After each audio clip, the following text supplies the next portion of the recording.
Salut, je m'appelle Neira et merci de participer à ce tuto pour le chien tête en bas, la posture de chien tête en bas que Michael va vous montrer aujourd'hui.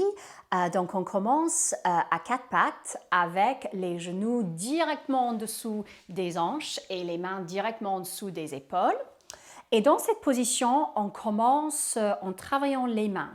Donc, tu vas avoir vraiment les doigts de main bien écartés sur le tapis et collés au tapis comme les étoiles de mer. Et tu veux vraiment coller les doigts et les articulations là au bout des doigts, vraiment collés contre le tapis. Puis, crochette les pieds, engage le ventre et lève le bassin vers le ciel et vers l'arrière du tapis. Très bien. Alors ici, je vais expliquer. Avec les mains, en général, la plupart des gens vont avoir le doigt index dirigé vers l'avant. C'est ce que Michael a en ce moment. Si tu es très souple au niveau des épaules, tu peux avoir les doigts majeurs qui sont dirigés vers l'avant. Essaye les deux et vois ce qui te convient le mieux. Donc, comme j'ai dit, doigts bien écartés et le poids, c'est vraiment pris par les doigts des mains plutôt que les poignets. On ne veut pas mettre le poids dans les poignets. Tu peux même essayer de légèrement écarter les poignets du tapis, lever les poignets pour voir à quoi ça ressemble quand tu as vraiment le poids dans les doigts de main. Puis, tu veux faire une rotation vers l'extérieur, très bien Michael, avec les hauts des bras, c'est-à-dire comme si tu essayais de diriger les aisselles l'un vers l'autre. Parce que ce que ça va faire, c'est que ça va renforcer les hauts du bras et les épaules, et tu veux vraiment renforcer les épaules et cette partie-là, les côtés du haut du dos. Et ça aussi va permettre d'enlever un peu de poids au niveau des poignets. Puis, on veut garder le dos bien long.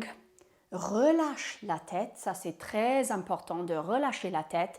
Regarde soit les pieds ou soit le nombril. Traditionnellement, le regard c'est vers le nombril, mais tu peux aussi regarder les pieds. Engage le ventre, dirige le nombril vers la colonne vertébrale pour lever le bassin, comme j'ai dit, vers le ciel et vers l'arrière du tapis. Comme ça, ce que tu veux faire, c'est ramener le poids du bassin vers les pieds.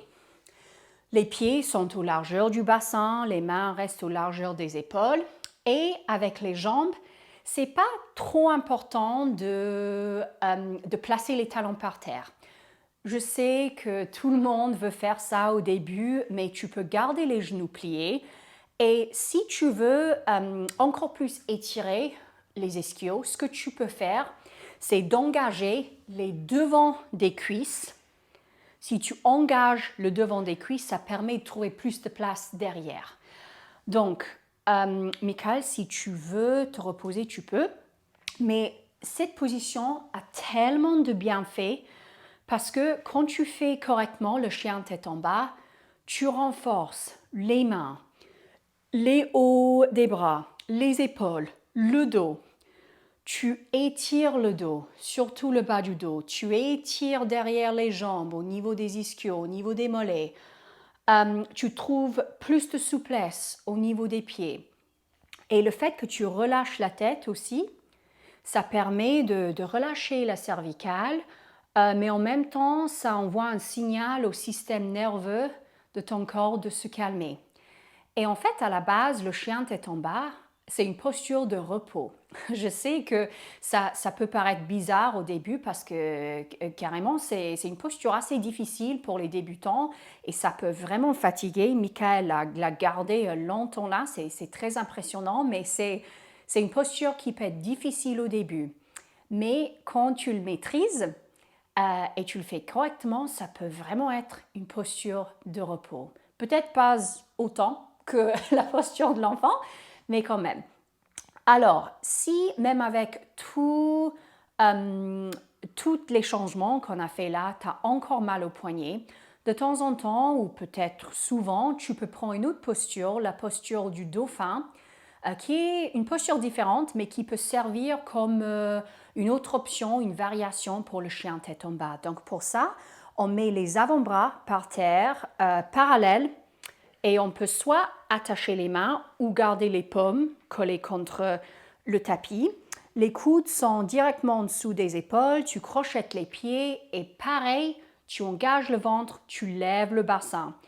Soit tu peux regarder le tapis ou relâcher la tête et ici, fais attention de vraiment pousser contre le tapis avec les avant-bras pour bien lever les épaules. Donc, tu n'es pas en train de juste te laisser aller comme ça avec tout le poids qui peut fragiliser les épaules.